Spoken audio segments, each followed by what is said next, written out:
RMC 7h09, c'est l'histoire d'un film sorti il y a 25 ans. L'histoire de la haine, la vie de trois jeunes de banlieue, Hubert, Vince et Saïd. Premier rôle marquant pour Vincent Cassel au cinéma. Le film de Mathieu Kassovitz ressort aujourd'hui et nous fait replonger dans le souvenir de répliques cultes. À Toulouse, le reportage d'Estelle Henry. C'est l'histoire d'un homme qui tombe d'un immeuble de 50 étages. Et c'est l'histoire d'un film qui a marqué toute une génération, et notamment celle des quadragénaires comme Olivier et Nicolas. Ça m'avait marqué, moi je me rappelle juste d'une seule culte, qui était celle de Vincent Cassel devant le miroir. C'est quand il disait « Vraiment que tu parles là ?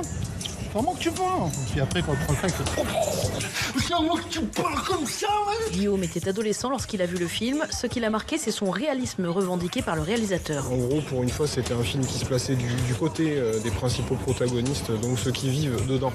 Et non pas pour une fois des médias qui décrivent ceux qui vivent dedans. Un film générationnel qui continue de traverser le temps 25 ans après.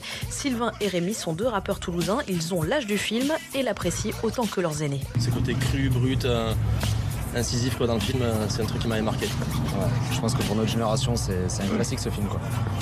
Il a amené à découvrir en fait une culture qui nous n'était pas forcément la nôtre, mais une ouverture d'esprit. Comment tu parles, hein ? Un film qui a fait 2 millions d'entrées lors de sa sortie en 1995. Mais l'important, c'est pas la chute, c'est l'atterrissage.